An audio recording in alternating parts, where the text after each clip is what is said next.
आप सबका धन्यवाद देता हूं। अचानक आपको बुलाना पड़ गया और ये जानकारी हमारे लोगों को भी नहीं थी कि इस तरह की बात होगी। हालांकि ये सूचना मिल रही थी कि लखनऊ से जो मुख्यमंत्री उनके सबसे बड़े अधिकारी हैं और प्रमुख सचिव का जगह जगह फोन जा रहा है कि जहां भारतीय जनता पार्टी हारे वहां पर काउंटिंग स्लो करिए। मुख्यमंत्री के प्रमुख सचिव डीएम्स को फोन कर रहे हैं कि जहां बीजेपी हारे वहां पर काउंटिंग स्लो होनी चाहिए।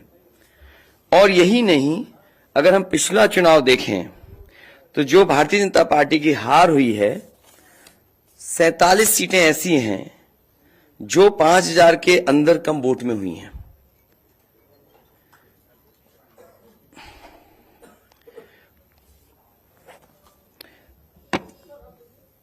सैंतालीस सीटें ऐसी हैं पिछले चुनाव की जहां पर 5000 वोट के कम फासले से भारतीय जनता पार्टी जीती है।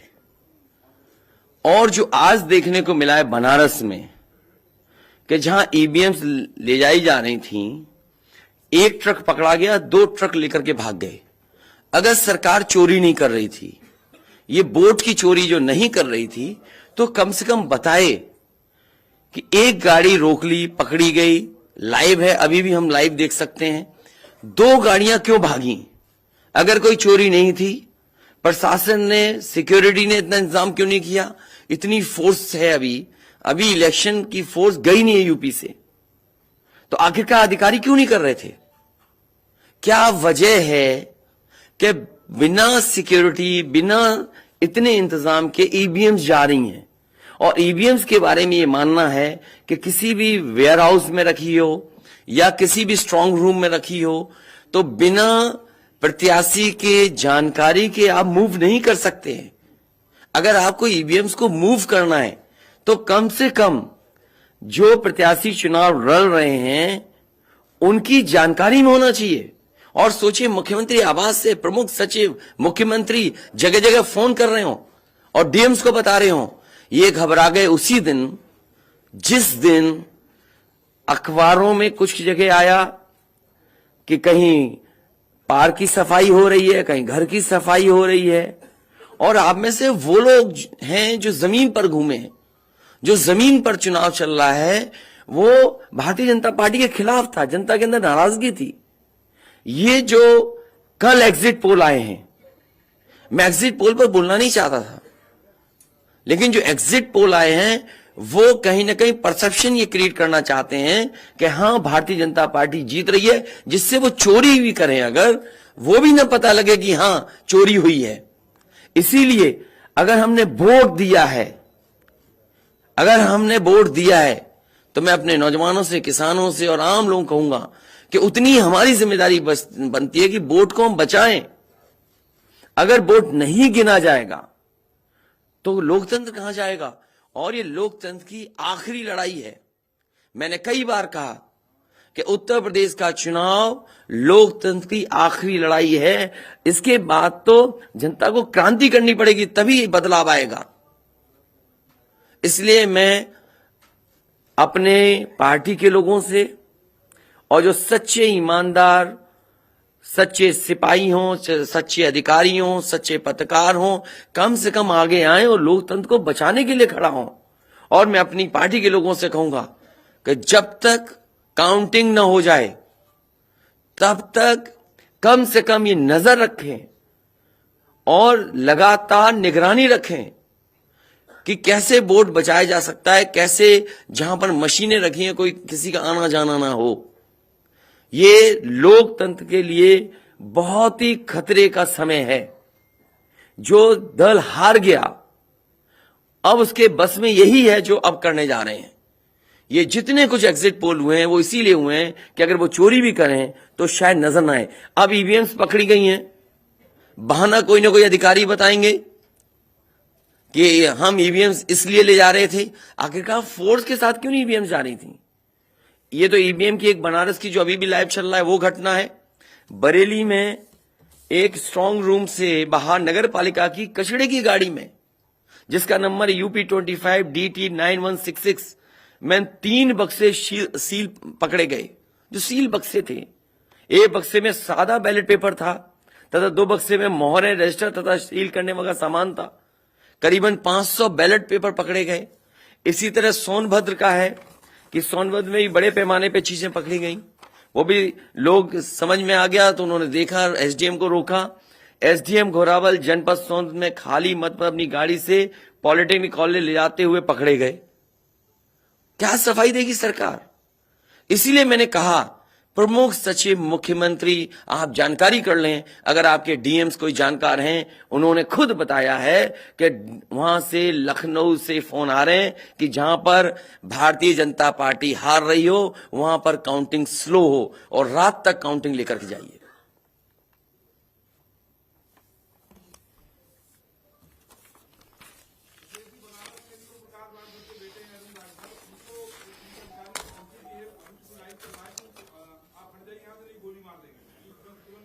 तो मैंने आपसे कहा कि ये लोकतंत्र का आखिरी चुनाव है। इसके बाद तो जिस तरीके से आजादी के लिए लड़ाई लड़ी गई थी, उसी तरह की हमें और आपको क्रांति करनी पड़ेगी। मैं तो अपने नौजवानों से अपील करूंगा कि जहां किसान इतने साल बैठे रहे, तब सरकार झुकी। कम से कम 3 दिन लोकतंत्र के अखंड प्रहरी बनकर के ईवीएम्स को बचाएं और चुनाव को बचाएं। मैं किसी डीएम का इसलिए नहीं मानूंगा। डीएम कौन होता है? अगर प्रमुख सचिव मुख्यमंत्री फोन करेगा, डीएम क्या कर सकता है? डीएम की क्या हैसियत है? ये फिर जो प्रत्याशी लड़ने रहे थे उनको आखिरकार डीएम ने क्यों नहीं बताया? डीएम अगर ये जवाब दे रहा है तो उस डीएम से पूछिए कि डीएम ये बताओ कि तुमने जो प्रत्याशी चुनाव लड़े थे उसके बारे में क्यों नहीं बताया उन प्रत्याशियों को? ये डीएम आखिरकार किसके नीचे काम कर रहे हैं? और बनारस जैसी पोस्टिंग किसी डीएम को मिली होगी, इस डीएम को मैं भी जानता हूं। जब पहली पोस्टिंग मैंने मुजफ्फरनगर दी थी, मैं नहीं जानता हूं ये डीएम कौन है, किसकी सिफारिश पे ये मुजफ्फरनगर पहली बार गया था। बेईमानी करा रहा है ये डीएम। और जवाब ये डीएम का कि ट्रेनिंग के लिए जा रहे हैं। तो आखिरकार पॉलिटिकल पार्टीज को क्यों नहीं जानकारी दी? क्या जवाब है उनके पास इसका? और जब बाकायदा गाइडलाइन लिखी हुई है यहां पर कि आप ईवीएम्स का मूवमेंट नहीं कर सकते, आप कैसे ईवीएम का मूवमेंट कर रहे हैं? आप पूछिए जिन्होंने दिया बयान।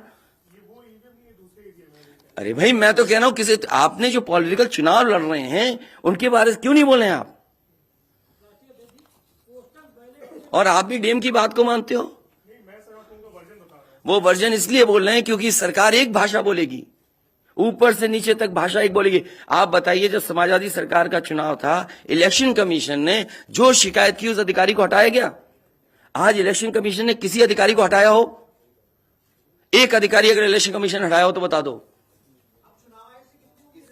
मुझे कोई उम्मीद नहीं। इसीलिए मैं कह रहा हूं कि लोगों को लड़ना पड़ेगा। अगर लोकतंत्र बचाना है तो कहीं ना कहीं तैयारी करनी पड़ेगी लोकतंत्र बचाने के लिए। जो गाइडलाइन है, आज जो बैलेट पेपर पकड़े गए हैं सोनभद्र में, जो बैलेट पेपर पकड़े गए हैं आपके बरेली में, जिस तरह ईवीएम्स को ले आया जाता है, ये सवाल बड़ा है।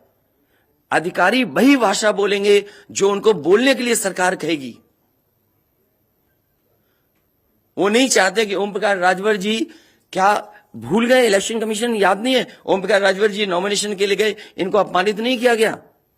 क्या प्रशासन कार्रवाई कर रहा था? स्वामी प्रसाद मौर्य जी के साथ क्या व्यवहार हुआ? कोई भूल जाएगा इन बातों को?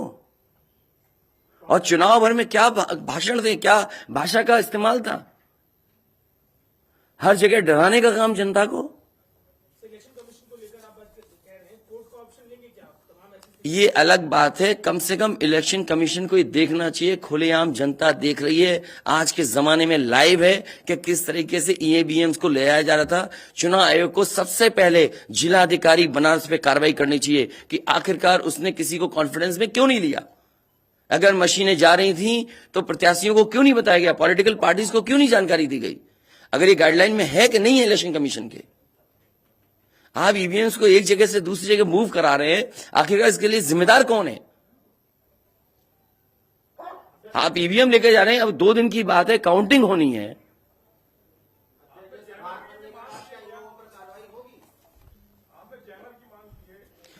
जैमर इसलिए कि कई लोग आशंका इस बात की व्यक्त कर रहे हैं कि हो सकता है कि टेक्नोलॉजी ऐसी हो जहां पर मैनिपुलेशन किया जा सके, इसलिए कहीं ना कहीं देखा जाना चाहिए इस बिंदु को भी। भारतीय जनता पार्टी के नेता लगातार कह रहे हैं कि ओम प्रकाश राजभर हो, स्वामी प्रसाद मौर्य हो, संजय चौहान हो, या जो ये कहें कि आपके साथ जो लोग आपके चुनाव में आपके साथ आए, आपके साथ चुनाव लड़े, उनको चुनाव नहीं जीतने देंगे, उनको चुनाव किसी भी कीमत पर हम हराएंगे। तो यही तो तरीका, जो लड़ रहे हैं उनके बेटे ही तो लड़ रहे हैं चुनाव, जहां की ईवीएम पकड़ी गई हैं। और भविष्यवाणी एग्जिट पोल में कैसे आ सकती है?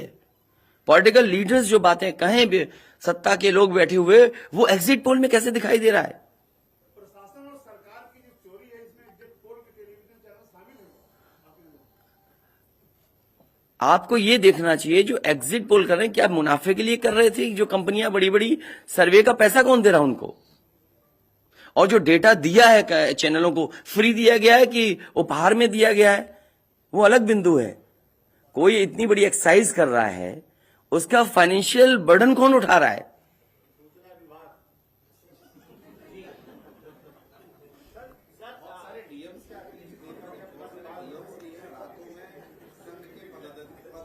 ये तो बातें, ये सच कह रहे हैं आप। जो बात, ये जो सवाल के रूप में जानकारी दे रहे हैं, ये सच्चाई है। जो आप सवाल के रूप में दे रहे हैं, ये सच्चाई है। आप बताइए, इनके साथ गलत व्यवहार हुआ, क्या कार्रवाई की प्रशासन ने? वीडियोज हैं सबके। जब ये नॉमिनेशन के लिए गए आप, क्या वीडियो अवेलेबल नहीं है? क्या कार्रवाई हुई उसमें? स्वामी प्रसाद मौर्य जी के ऊपर जो अटैक हुआ, उसमें क्या कार्रवाई हुई? मेरे क्षेत्र में जो प्रत्याशी चुनाव लड़ने आया, तो उसने अपने आप अपनी गाड़ी तोड़ी, अपने आप गाड़ी तोड़ी खुद की, और आरोप लगाए समाजवादियों पर।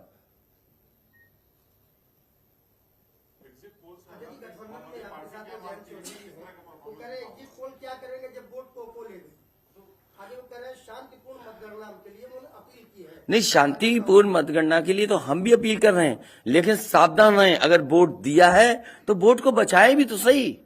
अगर ईवीएम्स खुली सड़क पे इस तरह जाएंगी, आप क्या उम्मीद करोगे? आपके बैलेट पेपर पकड़े जा रहे हैं। आपके लखनऊ में ही एक गाड़ी पकड़ी गई थी, उसके अंदर क्या क्या था? वो कहते वो तो हर गाड़ी में टूल बॉक्स होता है। तो टूल बॉक्स में इतना बड़ा हथौड़ा थोड़ी होता है कि आप ताला तोड़ दो। वोट बचाने के लिए कहीं ना कहीं हमें एक अखंड प्रहरी की तरह काम करना पड़ेगा। और अगर हमारे किसान इतने दिनों बैठ सकते हैं, अब तो 3 दिन की बात है, 3 दिन तो बैठना ही पड़ेगा, नहीं तो ये प्रशासन के लोग बैठ करके चोरी करा देंगे। और मामूली चोरी है वोट की, ये लोकतंत्र के साथ है। लोगों को ये भूलना नहीं चाहिए आपके पड़ोसी देशों में क्या हो रहा है। इसलिए मैं ये भी गाइडलाइन पढ़ना चाहता हूं कि जो ईवीएम की मूवमेंट के लिए जो मुझे जानकारी मिली है, वो मैं आपसे पढ़ना चाहता हूं कि all polled EVMs and all reserve EVMs after the poll shall be under cover of arm police at all times. Reserve EVMs should also be returned at the same time when the polled EVMs are returned at the receipt center. Reserve EVMs shall not be kept in the strong room meant for polled EVMs. They shall be kept in another strong room meant for keeping reserve EVMs. It must be ensured that all reserve EVMs are also deposited in the strong room meant for reserve EVMs at the same time when the polled EVMs are deposited in the strong room meant for the polled EVMs. तो EVMs के लिए बिल्कुल clear कहा गया है कि कैसे क्या होना है। और भाई जांच भी कौन करेगा? अगर डीएम ही जांच करेगा तो क्या उम्मीद करोगे आप उसके लिए? इसके आगे जो पॉलिटिकल पार्टी हम तय करेंगे क्या करना है। अगर हमें कोर्ट का भी सहारा लेना पड़ेगा, लेकिन उससे पहले हम अपने पार्टी के कार्यकर्ता नेताओं और जो हमारे सच्चे पत्रकार, सच्चे पुलिस फोर्स में लोग हैं या वो लोग हैं, उनसे भी मेरी अपील होगी कि कम से कम लोकतंत्र को बचाने के लिए आगे आए। कोर्ट से पहले मैं आप लोगों के माध्यम से अपील करना चाहता हूं, ऐसे तमाम लोग जो लोकतंत्र को बचाना चाहते हैं वो कम से कम आगे आए।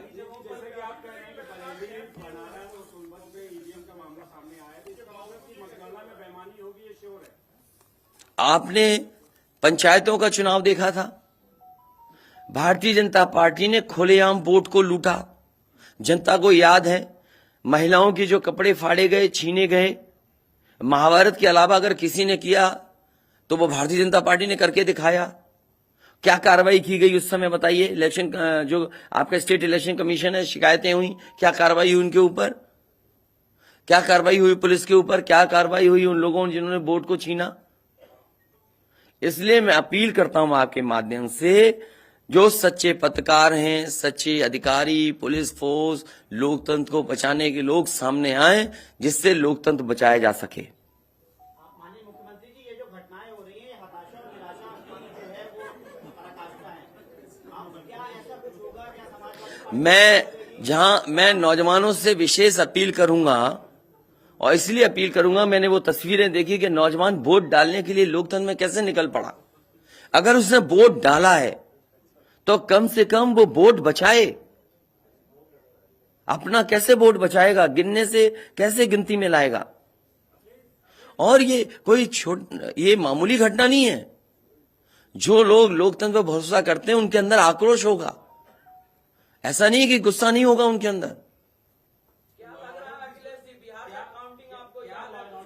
इसीलिए मैंने कहा कि 5,000 के अंतर में सीटें जो जीती गई थी भारतीय जनता पार्टी की, वो 47 हैं। और मैंने इसीलिए कहा कि प्रमुख सचिव मुख्यमंत्री जिलाधिकारियों को फोन कर रहे हैं कि काउंटिंग स्लो की जाए। और बैलेट के लिए हम लोगों ने अपने प्रत्याशियों को और जो एजेंट्स हैं, हमारे इलेक्शन एजेंट, उनको समझाया है कि बैलेट को किस तरीके से काउंट करना है, कैसे रखे जाएं, उन सब को समझाने का काम किया है। और आप में से जो लोग बनारस गए होंगे वो जानते होंगे कि बनारस साउथ समाजवादी पार्टी जीत रही है, अयोध्या समाजवादी पार्टी जीत रही है। ये घबराहट है बीजेपी को। पवन पांडे जीत रहा है, ये घबराहट है। किशन दीक्षित जीत रहा है, ये घबराहट है बीजेपी को। नहीं, वो अलग बात है, पान भी खाया। और भाषा नहीं देखी आपने? क्या प्रवक्ता की बात करते? कौन है ये चीज प्रवक्ता? कोई प्रवक्ता की बात नहीं करेंगे। क्या प्रवक्ता उठा लाए आप किसी गली मोहल्ले से? क्या प्रवक्ताओं की बात करते हैं आप? इतने सीनियर जर्नलिस्ट बनते हो आप अपने आप को। ये मामला सीरियस है, क्या प्रवक्ता बताएगा? इलेक्शन कमीशन क्यों नहीं बता रहा? ये खुलेआम ईवीएम्स घूम रही हैं।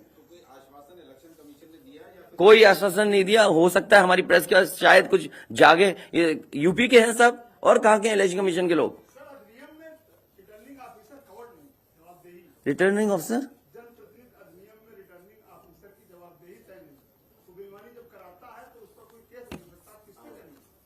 अब ये तो हमें भी जानना पड़ेगा कि क्या करें। इसीलिए मैंने कहा कि हम तैयारी से रहिए। ऐसे तो किसी पे कार्रवाई नहीं कर सकते। हाँ, जिम्मेदारी तो अच्छा इलेक्शन कमीशन की जिम्मेदारी है कि निष्पक्ष चुनाव। इतना बड़ा कमीशन, हम क्यों कह रहे हैं कि इलेक्शन कमीशन की जिम्मेदारी है? क्यों उसको इंडिपेंडेंट बनाई गई ये बॉडी? ये सब जो आपके माध्यम से हो रहा है वो सब लाइव है। जो ये चीजें हो रही है सब लाइव है, सब शिकायतें की जाएंगी,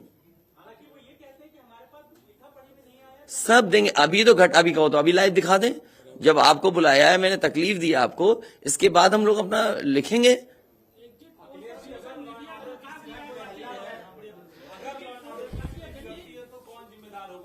इलेक्शन कमीशन जिम्मेदार है इसके लिए। ईवीएम्स खुलेआम जा रही हैं, बैलेट पेपर कूड़े के डब्बे में पकड़े जा रहे हैं, गाड़ी का नंबर हम बता रहे हैं आपको, एसडीएम लेकर के जा रहा है। और मैं तो कहूंगा कि चुनाव हमारे जितने भी समाजवादी लोग हैं कानून व्यवस्था को मानते हुए शांतिपूर्ण रहें, लेकिन जिम्मेदारी सरकार की भी तो है। ये जिम्मेदारी इलेक्शन कमीशन की नहीं है, सरकार की नहीं है। आप अगर पूरी सुरक्षा के साथ उन ईवीएम्स को ले जाते, जो प्रत्याशी चुनाव लड़ रहे हैं उनकी जानकारी में लेकर के जाते हैं, तो किसको आपत्ति थी? ये तो पकड़ी गई हैं। अगर चोरी पकड़ी गई है तो चोरी पकड़ी को आप कानून व्यवस्था की बात करोगे? आप तो नहीं सुनी जाएगी। तो समाजवादी पार्टी हर रास्ते को अपनाएगी जहां पर लोकतंत्र को बचाया जा सके। वो जरूरी है। जहां जहां चुनाव हुए हैं, बंगाल में, तमिलनाडु में या किसी भी प्रदेश में, प्रत्याशी और उनके लोगों ने जगह जगह बैठ करके दिन रात पहरा दिया है। अखिलेश जी, निष्पक्ष तरीके से अगर चुनाव होता है तो समाजवादी पार्टी कितनी सीटें आने की उम्मीद है? मैं अभी भी कह रहा हूं, टारगेट हमारा फिक्स था, हमारा गठबंधन 300 के करीब पहुंच जाएगा।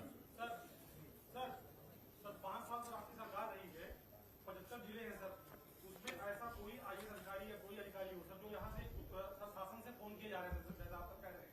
मुझे तो अधिकारी नहीं बताया ना। कोई अधिकारी का सर नाम लीजिए सर, ऐसे मतलब जो लोग नहीं, मैंने नाम लिया प्रमुख सचिव मुख्यमंत्री का, जिससे मुझे जानकारी मिली, उसका नाम कोई नहीं बता सकता। हाँ, मुझे इलेक्शन कमीशन अगर कहेगा तो मैं नाम बताऊंगा। अरे हम सरकार चलाएंगे, हमें हमारे इतने भी अधिकारी नहीं होंगे। क्यों नाम बताएं चाहने वालों का? अरे तुम में चाहने वाले बैठे हैं, किसी का नाम ले लूंगा मैं? तुम्हारे ही लोग अलग से मुझे मैसेज करते हैं, नाम ले दूं? अब तुम नहीं, वो हमारे दुश्मन हो तो हम क्या करें तुम्हारा? अरे बहुत सारे हैं जो हमें पर्सनल मैसेज भेजते हैं, तो क्यों नाम उनके ले दूं मैं? क्या चीज? अरे नए हो पत्रकार यार, बहुत सीनियर नहीं हो तुम। अपना परिचय दे दो, सब जान जाए आपको। जाने कौन सा एनबी है।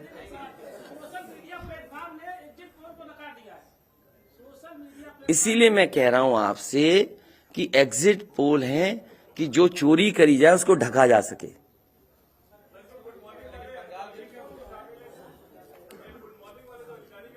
नहीं, अगर ओम प्रकाश राजभर जी से पूछना चाहो तो उनसे ही पूछ लो, केवल ईवीएम पर, क्योंकि इनकी विधानसभा का मामला है, इनकी विधानसभा का इशू है। देखिए, जैसा कि अभी हमारे एक साथी ने कहा कि माननीय अखिलेश यादव जी के साथ जो लोग हैं, चाहे संजय चौहान जी हों, चाहे ओम प्रकाश राजभर हों, चाहे स्वामी प्रसाद मौर्य हों, हम उनको जीतने नहीं देंगे। आप ही की तरफ से आया ना बात? आप ही नहीं, ये पूरे प्रदेश में गूंज रही है बात। और भारतीय जनता पार्टी हम लोगों के गठबंधन से घबरा गई है और बनारस जैसे प्रधानमंत्री जी अपनी इज्जत बचाने के लिए गली गली घूमे हैं। ये मैं कह रहा हूं, गली गली घूमे हैं। जिलेवार 75 साल की आजादी में 70 साल से वोट पड़ रहा है। पहले हमारे देश के प्रधानमंत्री हैं जो जिलेवार रैली किए हैं। अगर गलत कह रहा हूं तो बताओ। पहले प्रधानमंत्री हैं और पहली बार मैं देख रहा हूं इतनी बड़ी दुश्मनी।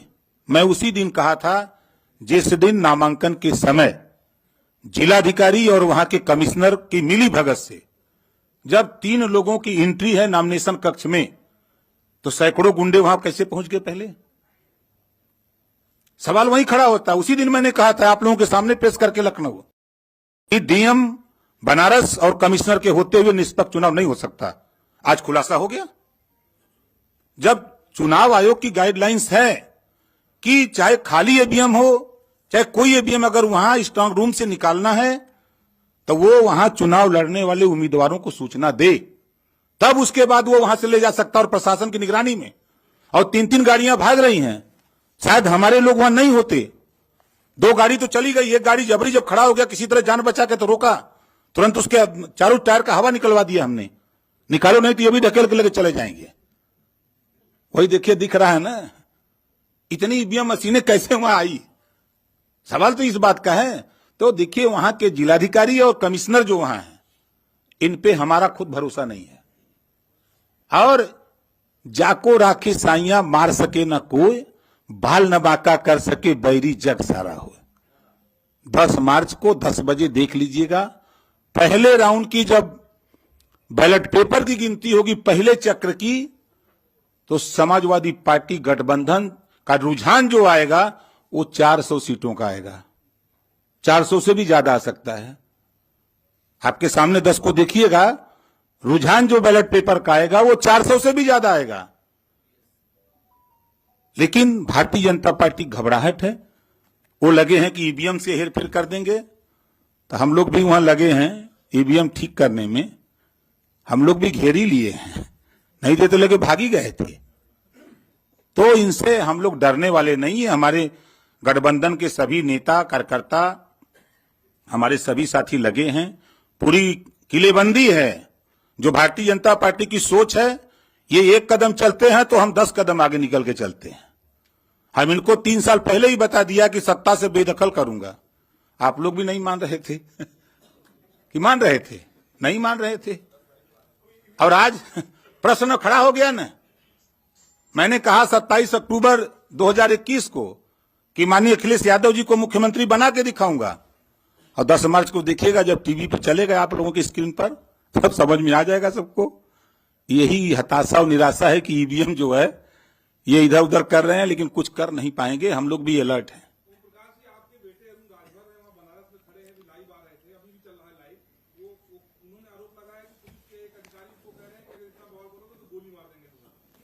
देखिए, धमकाइयां चमकाइयां न पाइयां तब भाग जाइयां। ठीक है, ये क्या गोली मारेंगे? वो अपने झंखे दरोगा या सीओ, कोई भी अधिकारी जो ये कह रहा है वो अपने पहले झंखे।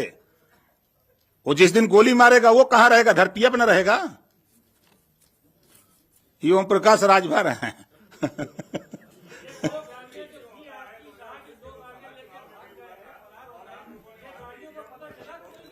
भैया मेरे, हम लोग तो एक घेर के रखे, दो तो वो भी किसी तरह, वो हमारा आदमी आगे खड़ा वो मार देता, धक्का मर जाता, लेकिन वो भी ढीठ था। अब जाति का ठाकुर था, यो बात है। हेमंत सिंह नाम है। अब वो लौट गया, वही कहे चढ़ा दो गाड़ी। और जो गाड़ी रुकी तब तक उसके साथ 4 लोग थे, तो पहले साइकिल से गाड़ी का हुआ निकाले कि कहीं ठेल के आगे न बढ़ा दें, तब जाकर के ईवीएम का खुलासा हुआ है। साफ पूरी होगी, आप देखिएगा ना। आप लोग चिंता मत करिए, चिंतन करिए। अरे यार तुम्हें आप जब कह दिया, इससे ज्यादा कह सकते हैं? तुम भी ऐसी बातें कर रहे हो भाई। जब कह दिया ये बातें, हाँ?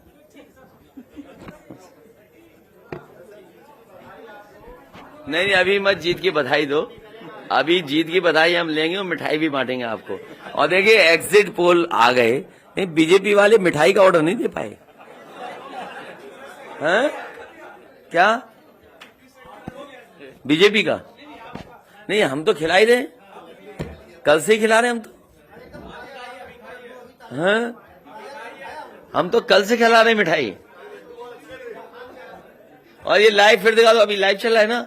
बताइए, अगर अभी तक लाइव चल रहा है, पिछले कितना टाइम? आधा घंटा, 45 मिनट हो गया, उससे ज्यादा टाइम हो गया, अभी तक प्रशासन वहां पर अपनी मशीनें लेने नहीं आया। आप सोचिए आप, तो इसका मतलब यह है कि वो डरे हुए हैं कि चोरी कर रहे थे, पकड़ी गई।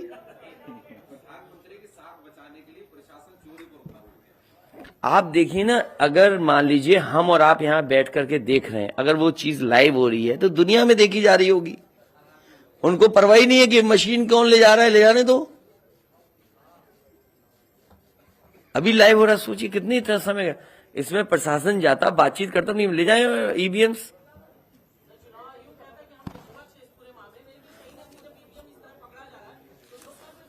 इसीलिए तो मैं कहता हूं, सच्चे पत्रकार भी हमारी मदद करें, सच्चे अधिकारी मदद करें, सच्चे जो लोग हैं, जो अगर आज नहीं तो कल अफसोस होगा। इसीलिए जो लोग लोकतंत्र बचाना चाहते हैं वो सब आगे आए।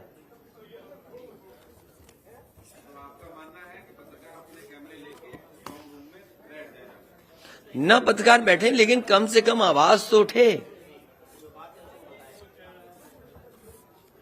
चलिए, बहुत धन्यवाद आप सब लोगों का, बहुत धन्यवाद।